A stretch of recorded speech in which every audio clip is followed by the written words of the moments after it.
Саған қылыш керек пе, Торфин?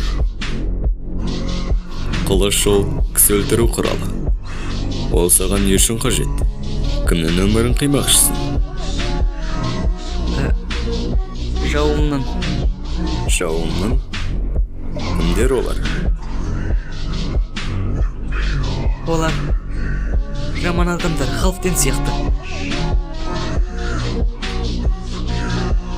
Тыңда мені, ұлым.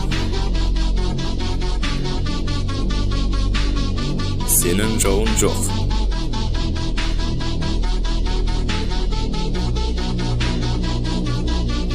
Шындығында ешкімнің де жауы жоқ.